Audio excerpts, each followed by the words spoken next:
I thought getting out of a toxic relationship was going to be easy.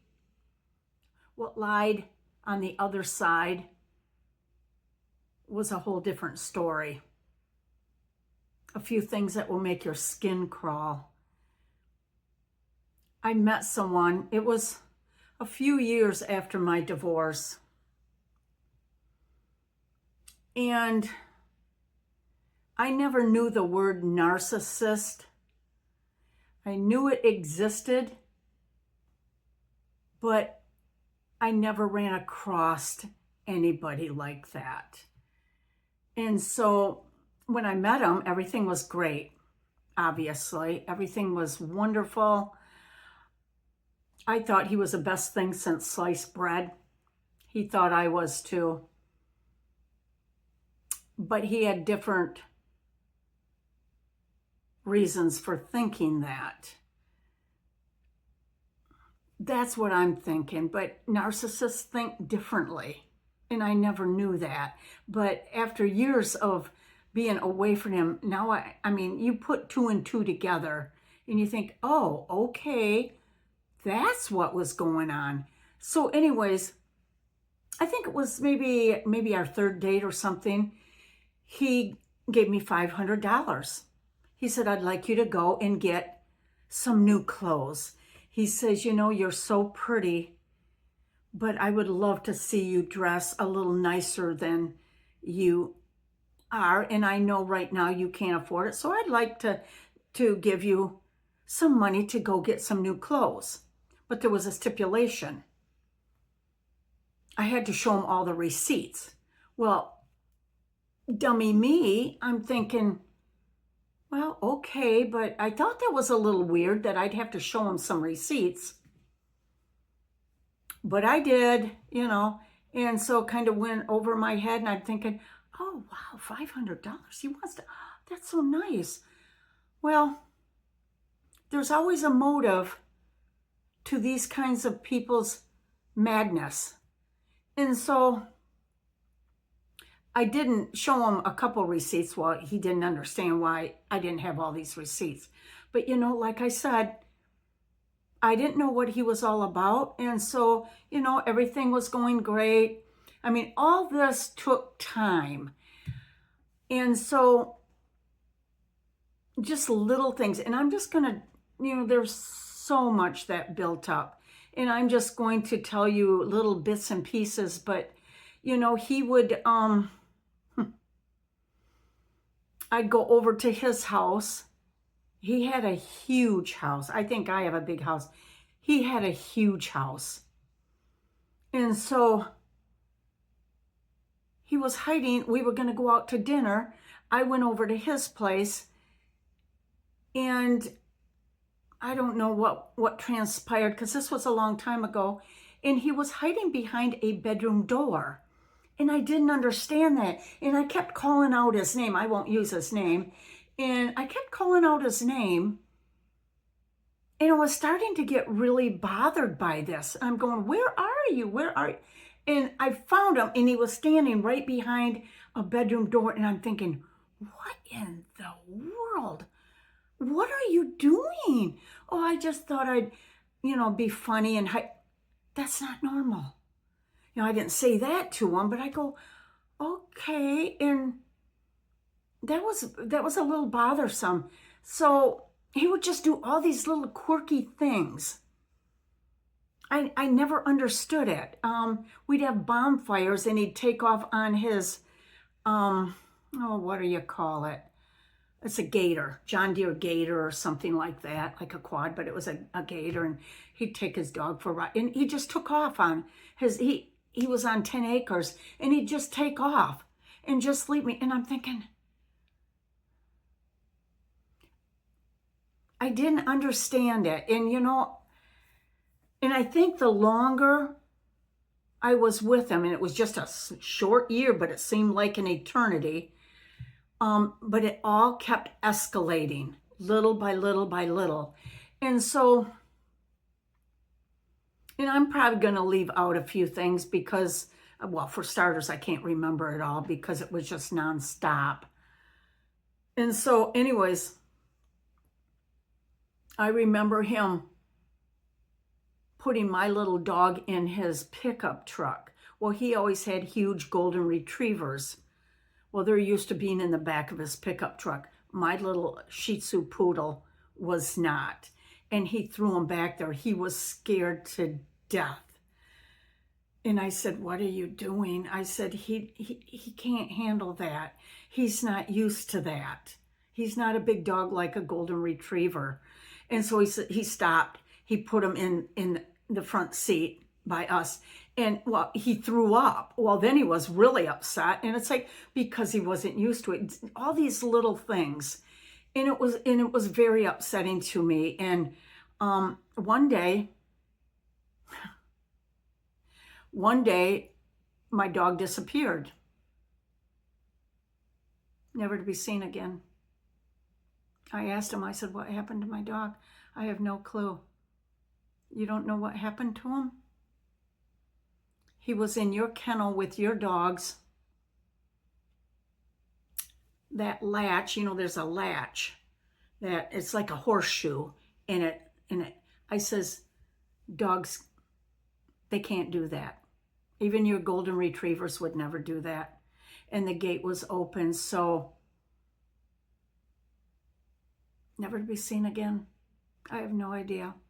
I have no idea from this day forward whatever happened to my little dog, Rudy. I have no idea. I was heartsick. Heartsick. I'm sure something happened. He hated that dog. Yeah. So it's just all little incidents that was happening. And, and once in a while he'd come over to my house, like I said, it was just a year of dating him.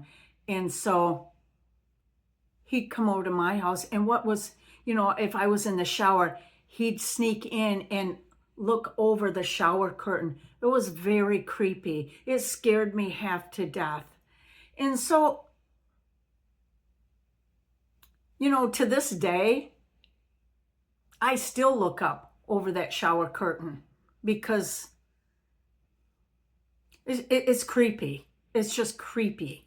Creepy stuff. I've never encountered anything like this in my lifetime. It was just, oh my goodness. So I think what had happened was I said, that's enough. I'm done. I'm totally done. And he still denies that he ever did anything to my dog. So what are you going to do? You have to. I didn't believe him, but there's nothing I could do about it after that. So broke up. Done. And so at the time, I was working at a high-end, I went to school for interior design, so I was working at a high-end furniture store in my city. And he would come in doing all kinds of crazy things. He'd send me roses. Things would come up missing in my office. They would come up missing pictures in my office. So I knew he was back there. How he got back in there by my office when all the other designers were back there too, I have no clue. How he must have sweet-talked them into when I wasn't there. So what had happened was oh my goodness. I was on a break then. I was on my break working, and one of the salesmen come in the break room, and he says, Vicki, he says, one of your clients is here. He said he was your client. Well, what is his name? He didn't give me his name, but he's an older gentleman, very old. Okay, I'll come out and find out what's going on. And I went out there, and it was a guy I've never met before, so he wasn't one of my clients. And I looked, and I kept looking in the eyes of him, and I thought, is this the guy that I just broke up with? And I kept looking, and I didn't dare call him out because I wasn't sure if it was actually him. And we walked the floor saying he wanted this, this, and this, giving me a line of crap. And I kept looking at him, and come to find out it was him. He paid someone to dress him up so good. I said, you are messing with my job. You are messing with my job. You're messing with my career. What are you doing? Narcissists will beg and plead for you to take them back. Beg and plead. And I said, what are you doing? You need to leave. And he left. He came in one time, my same place of employment, with a long leather coat on, with nothing underneath. Oh my.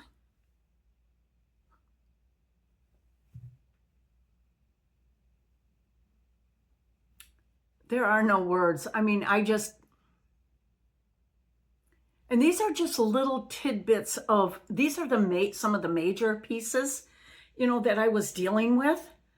But there's so many little things that he did that is just mind-blowing. It's just, I went through so many bottles of Pepto-Bismol that my stomach was so twisted. I went through bottles of Pepto-Bismol. It was unbelievable. And so he was finally out of my life, or so I thought. And my son, a couple of my sons said, Mom, you need to go out. You need to go out and about and be with other people. Yeah. No, I'm good with staying in the house. I felt safe. I was fine being in the house. I was scared. I was scared to go out and about because I never knew where he was going to be. Even though he didn't live in my town, but he wasn't too far from it. And so, come to find out, I got a text from him. A year later.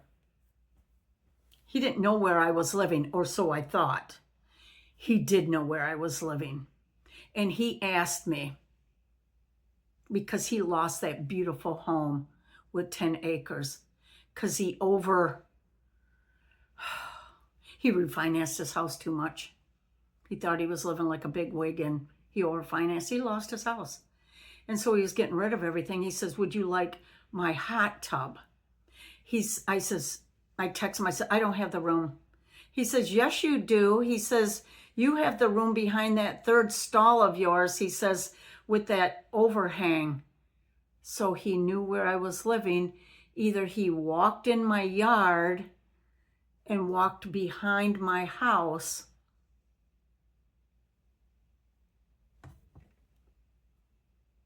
That's scary. So he was still stalking. He was stalking. He has been stalking. He knew quite a few things about my house, and that's very scary.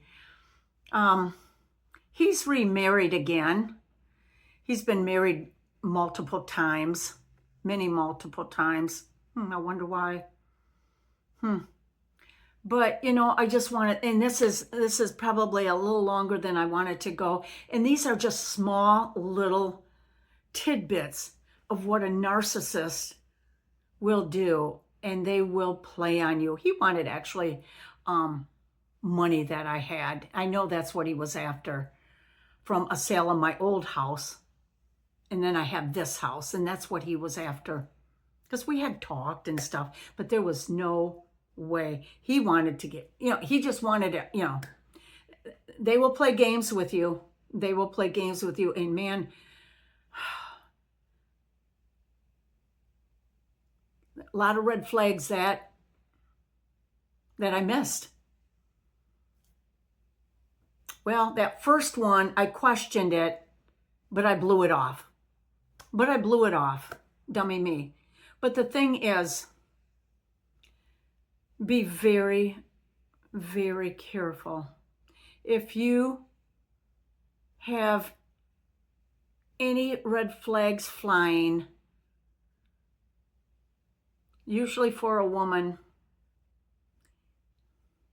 your gut will tell you if it's right or if it's wrong. And they will lie. I never knew if he was telling me the truth or lying. And most of the time he was lying. I caught him in so many lies. It was mind-blowing. So he was a narcissistic, compulsive liar. So anyways, the thing is, and I'm only sharing you part of the stories. I mean, I could go on for 2 days of this, and I really didn't even want to talk about it, but I know there's a lot of people, men or women, that are dealing with this. So, and I want to give a shout out real quick to another lady that has a channel on YouTube, and she is a great storyteller, and she talks about narcissistic people, and she was married to one. Her channel is I Am My Beloved's 2. Her first channel was hijacked and stolen. She had over 24,000 subscribers. She's back. She's good. Please check her out. I Am My Beloved's 2. She's a great storyteller, and you'll get a lot out of her channel if you are dealing with a narcissistic person. So, has anyone else dealt with a narcissistic person? Please leave your comments below. I read every one of them. And if you're new here, welcome. My name is Vicki. Thank you for joining, and I'll see you at the next video. Bye now.